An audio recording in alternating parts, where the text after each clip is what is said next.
has been known as the executive's attack dog or the guardian at the gate, a position that would create lethal enemies should he fall out with the president. His appointment as Secretary General of the UDA party sparked many remarks, as many considered him as a newcomer in the UDA party. Friends and folks, UDA Secretary General Cleophas Malalah, karibu sana. Asante kabisa. How are you doing? Fine. Kazi ya grassroots watu wanasema you're overworking. I'm not overworking. This is part of my nature. You know very well UDA is a very, very, very big party. It's the biggest party in Eastern Central Africa. We have almost 9.8 million members. And being given the role of leading such a party, it's quite a demanding task. Upon our election in August 2022, our president was very strategic in his appointments. He strategically placed his lieutenants in positions that would effectively help him have tranquility in this country. Tranquility in the sense that we were looking for economic tranquility, we were looking for social tranquility, and we were looking for political tranquility. You know very well, our win was contested in the Supreme Court, and therefore the opposition had issues about our win. After we adjudicated the matter in the Supreme Court, the president quickly went into operation mode and started constituting his cabinet. You saw the opposition went to court again to stop the appointment of principal secretaries. You know very well, principal secretaries are the engine of a government. Principal secretaries are the accounting officers. Principal secretaries are the AIE holders. And therefore, if you do not have principal secretaries in the constitution of your government is as good or is synonymous to a vehicle without fuel. And therefore, we went to court for around 1 or 2 months. We wasted a lot of time in court.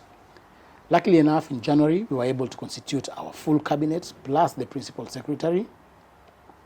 And the president now was alive of the fact that he was facing a future that was demanding for us to have political tranquility. Okay. So he decided that he will not place everybody in executive offices because that is the mistake the previous regime committed. Remember Uhuru Kenyatta? Once he got into government, he took all his political lieutenants and placed them in government. So nobody was there to do his politics. So Uhuru Kenyatta suspended his political agenda for 5 years, only to come after 5 years and try to be political. He was not accessible. He was not communicating to people in a respectable way, in a decent way.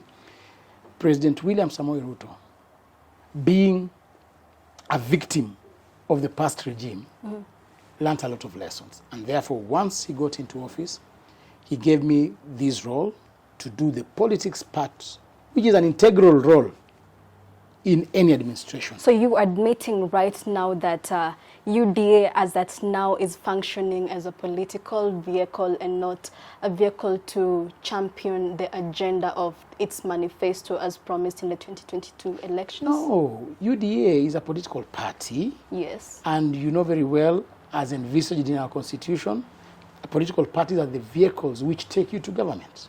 Once you form government, President William Ruto is not president for UDA.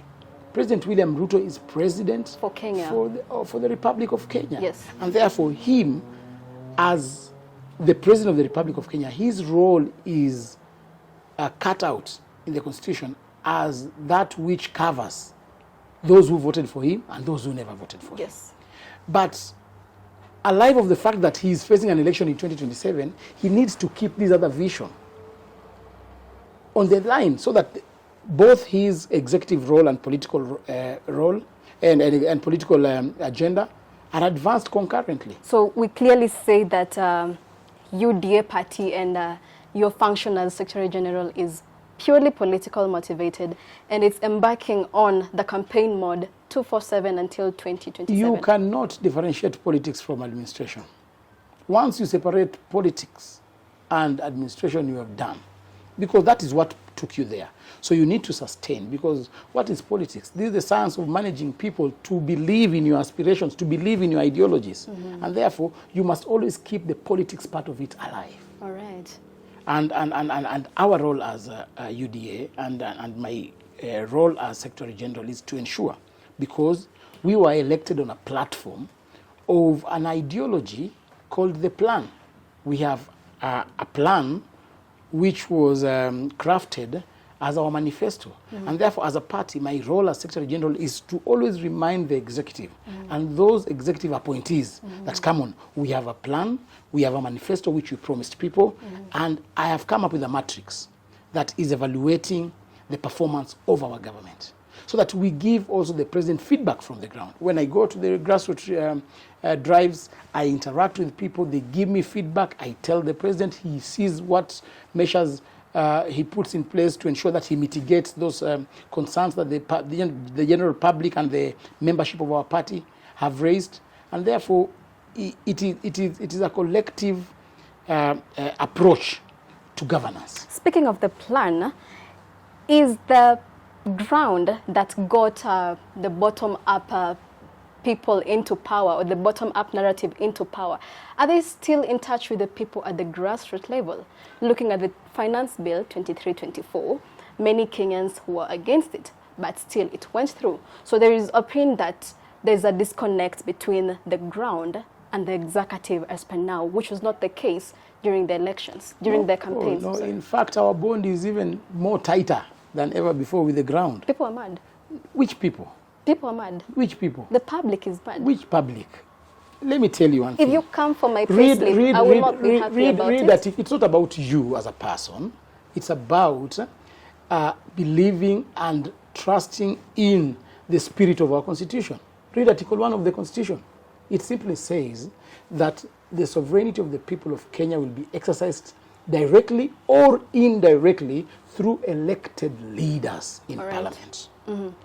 The elected leaders in Parliament showcased a majority. It means majority of the Kenyans passed the finance bill through their representation. That is the Constitution. That is not the word from any other unofficial or any general book. That is the Constitution upon which we are governing this country. Was it not because the majority in Parliament were on the executive side that the finance bill was passed? But they are the representatives of the people. Because the public participation, the people from the public participation also felt like their needs were not heard. We even the same Constitution allows for divergent views, for widening the democratic space in our country. We have no problem. We also know that we didn't win with everybody. We had millions of people who voted against us. But that did not stop our president from being sworn in. So it's not about pleasing everybody. It's about delivering on the mandate. We were elected on a promise that we gave people. We must put in place mechanisms and measures to ensure that we implement what we promised people. And if making such financial or fiscal proposals in the finance bill will make us implement our promise, so be it. All right. All right. You are from the you are the SG of the ruling party, and we have the opposition party, the Azimio, who have their protests, and that could culminate into back to the demonstrations that we witnessed, and now we're going back to talk about police brutality, freedom of the media at that time, and now how do we get to that point of inclusivity where we work with the opposition in a harmonious manner, that we don't witness what we are about to witness?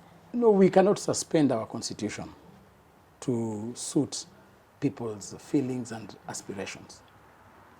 Everybody participated. The current political class participated in the drafting of this constitution.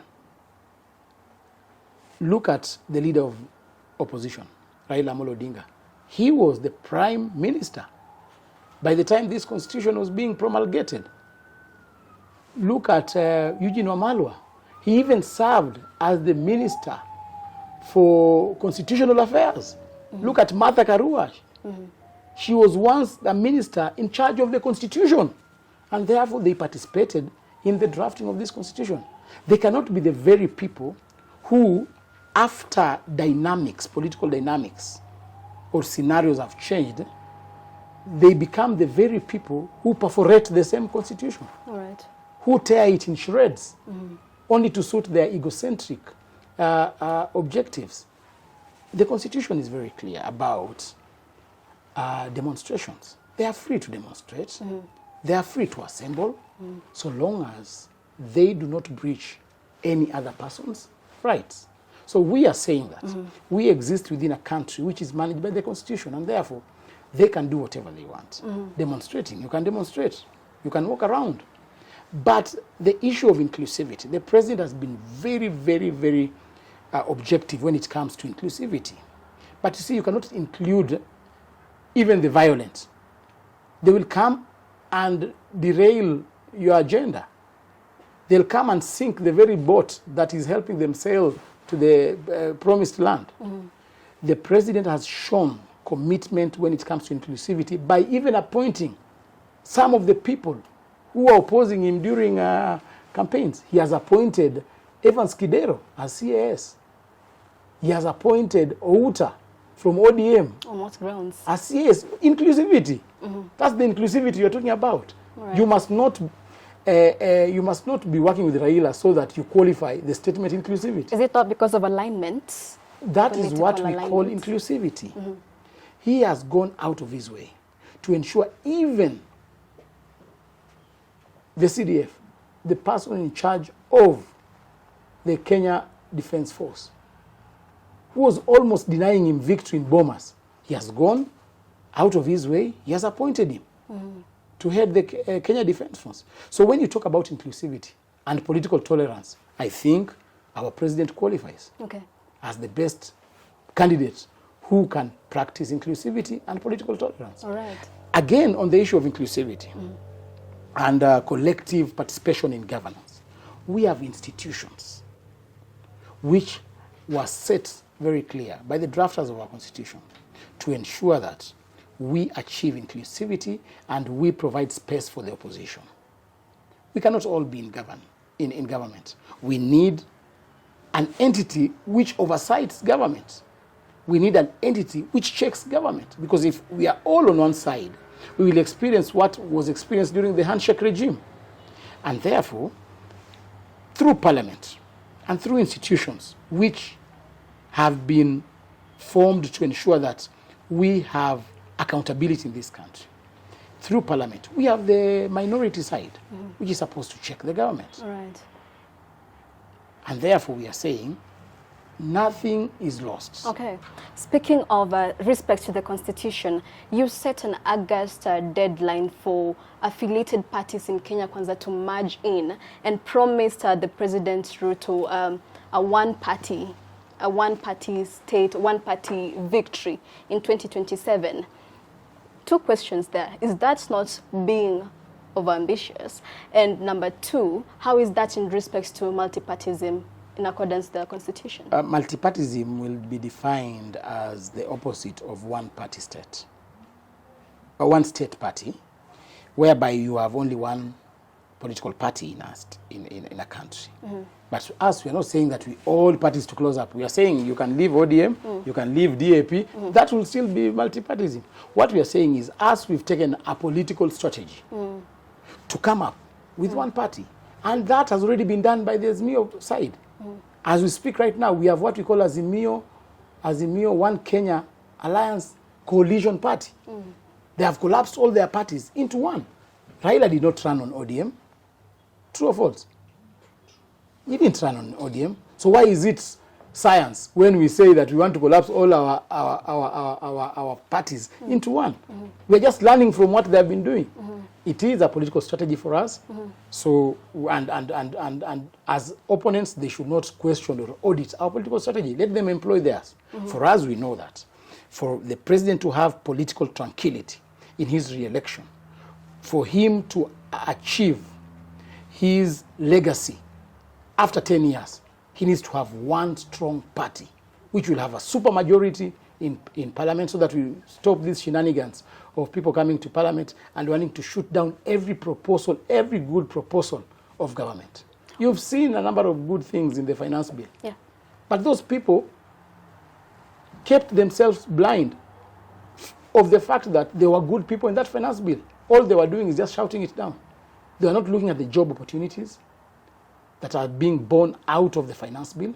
They were not looking at the 30% increment of excess duty to all the fish that is being imported to this country so that we cushion our local fish farmers. Most 70% of our fish farmers emanate from the Luo Nyanza region. You know very well. The president has given proposals on how to cushion those fish farmers. Yet their own representatives are opposing.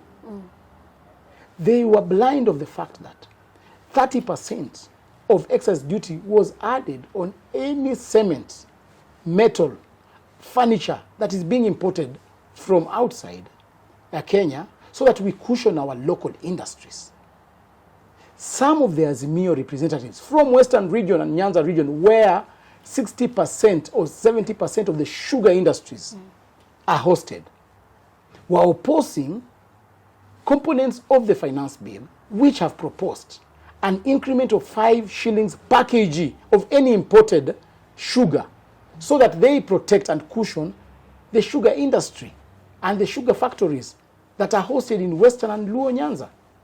So the people who are opposing the finance bill are not opposing it objectively. They're opposing it simply because they are the opposition. So we cannot suspend our implementation of our agenda to please the opposition. What steps are you taking to ensure that UDA party does not befall the same fate as Jubilee party? We've already started by taking hard decisions, like the finance bill. You call them hard decisions? They are hard decisions because this country, when we inherited this country was at the bottomless pit of economic definition.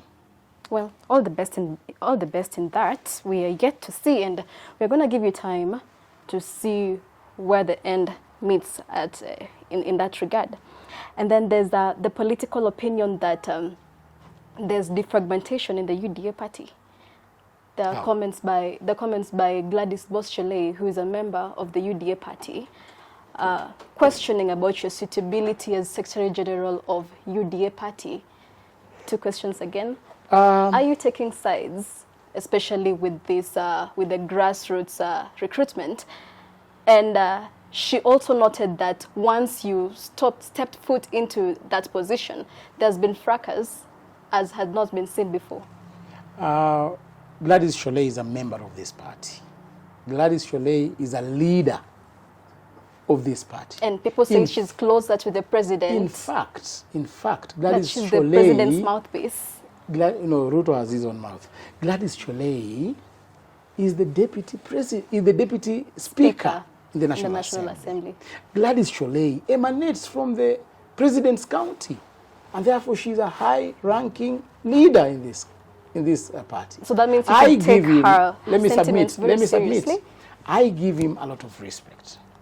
This party is formed on the basis of democracy, that we are not going to gag our members from expressing what they feel. You remember where Jubilee fell apart? They started by gagging their members from speaking what they thought. So us and the foundation of this party is that people will be democratic in the expressions of their feeling. And so, if her wisdom tells her that I am not serving this party in a way that satisfies her desires or her aspirations in this party, that is her opinion. But in as far as I know, I got this party 4 months ago. We have done 21 grassroots membership drives. Of the 21 grassroots membership drives, only 3 had such ugly incidences. And these incidences emanated from the fact that the party is now competitive and vibrant. Everybody is eager to join the party. Candidates are fighting for positions. So you cannot adjudicate that matter and then make a judgment that the Secretary General is not performing by two factions fighting. So what role did I play in them fighting? Because they were fighting for a position of the chair of Mombasa County. When we went to Marsabit, the governor aspirant 2027, our UDA governor aspirants, Dado, Raso, and our governor aspirant also, Honorable Naomi Wako, were fighting to be the leaders of the helm of Marsabit County. When we went to Isiolo, our new governor who defected, Governor Guyo, was fighting with CAS Gildesa for the control of the party. This shows how lucrative our party has become. Yes, yes. And it's true, Gladys has said that since I became Secretary General, the party has received a lot of vibrancy because of the activation that we are doing at the grassroots. This is the only party that meets its members, listens to its members, listens to criticism. When you go to those grassroots recruitment drives, we listen to every criticism about even our government.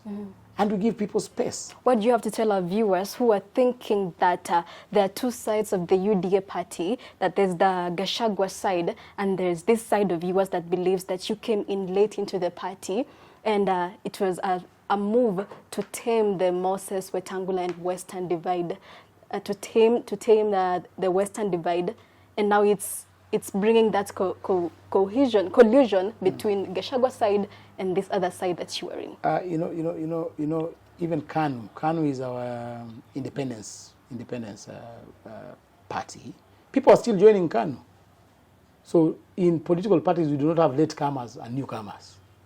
People come into political parties, some leave. There are people who pioneered the UDA party. It doesn't matter. Uhuru What matters is that once you become a member of UDA, you access all rights as any other member. Right. I want to invite you to UDA party. After you need to pay 1 million for the platinum? After this interview, you don't have to be a platinum member. After this interview, I want to invite you to the UDA party. I'll show you how you will register. It's a very simple exercise. After which, you will still have the same rights with the people who started the party. This is a democratic party. We do not have categories when it comes to the number of years you'll be in the party.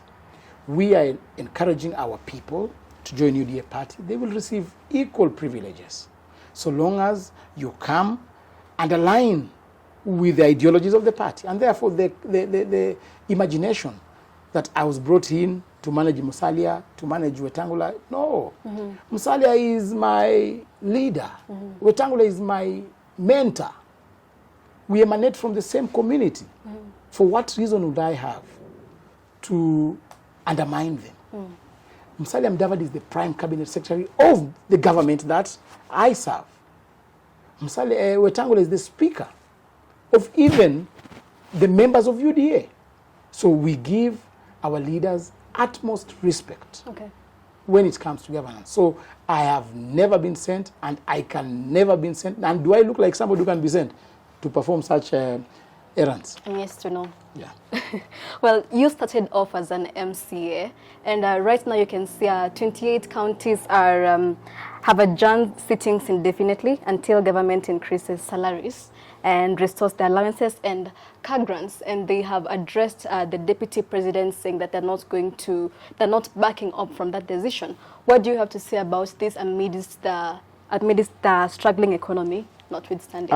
I have stated my position very clearly in several occasions. One, I have said that the MCS, just like any other elected leader, has got, and this is my personal view about it, considering that I was a member of county assembly. This is not the party's position. Yes. This is my personal view as Cleophas Malalah. One, the MCS were elected on the same day with members of parliament, with women representatives, with senators, president, everybody who was elected through the last concluded general elections were elected on one day. And therefore, it is not right for us not to remunerate the same people who are the closest to the electorate. An MCA right now earns when you remove all the statutory deduction from his payslip, an MCA earns around an average of 50, 45, 60,000 shillings. That MCA has been denied sitting allowance. He has been denied mileage. He has been denied house allowance. You expect an MCA in counties which are very vast, like Kakamega, Nakuru, Marsabit. You expect an MCA who stays in, for example, in Moyale, and the county assembly is in Marsabit. How do you expect the MCA to travel 4 times a week to come to the assembly, and you've not facilitated him with how to travel? How do you expect an MCA to rent a house where the county assembly is domiciled, yet you've not given him house allowance? If you've facilitated him with mortgage, he will prioritize building a house in his ward, not where the county assembly is. So it means that he will be traveling from his ward to the county assembly. And therefore, it is unfair for you to deny him that opportunity of him attending and living in a comfortable way that can facilitate his performance of representation to the county assembly, oversight and legislation. There's MCAs, if you want them to effectively work in the county assemblies, let them attend the sessions. But if there is no motivation, there is no facilitation for them to travel in a basic way to come to the assembly, go back home, or even rent a second home near the assembly so that they can be doing their committee meetings at the comfort of their houses. I think we are the ones killing devolution on this. So my position is that the MCAs deserve an increment in salary. 2, the MCAs have no right to close any assembly. Because they were elected to represent the people. It's only the people who can then say that close those assemblies. But not unless they go back to the people to get the mandate to close the assembly. They do not have any right under the constitution to close the assemblies. I have given my directive as now Secretary General of UDA. I've written to the 24 majority leaders, in fact 25 majority leaders who are affiliated to Kenya Kwanza, not to adjourn any house. All right. Well, those are words from the Secretary General of UDA party. And as we finish up, coming to Luhya politics, your role as the Secretary General has given you a competitive edge and much publicity that could make people speculate that you could be the next Luhya kingpin. What do you have to say about that? And in regards to that also, you are now in the same side as Boni Halwale, and now looking at 2027, what are your future ambition plans? I read the Constitution. I did not see any office called kingpin. And therefore, that should not be a discussion. It is there. No, politically, it is there. I am always trying to exist and drive my thought process in the limits of the Constitution. And I don't want to derail. I don't want us to go, instead of us cruising on the superhighway, we are swimming. That will be called hallucination. There is no office called kingpin. And therefore, or if you have an office called kingpin, then I do not have aspirations to become a kingpin because it's not there. Politically. Second, on the issue of my future aspirations, yes, I believe in focusing and concentrating on my duties right now. My duty as Secretary General is to ensure I market UDA to be the biggest party, not only in East and Central Africa, but in the entire Africa for the next 10 years. So I'm focused on my role as the SG, and I've blocked all my other thoughts on my aspirations in future. I believe as we get nearer to the elections, I'll be able to clearly have a clear vision on what I want. But as for now, I'm the Secretary General for the ruling party. Well said, well said. And you were confident in that position, and we wish you all the best in your endeavors. Yeah. Thank you so much for having me today.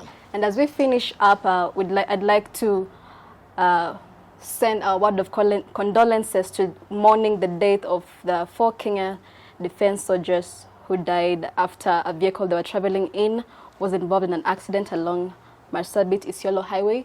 Our thoughts and prayers are with you. Keep subscribing to this YouTube channel for more contents like this. Until next time, see you and thank you.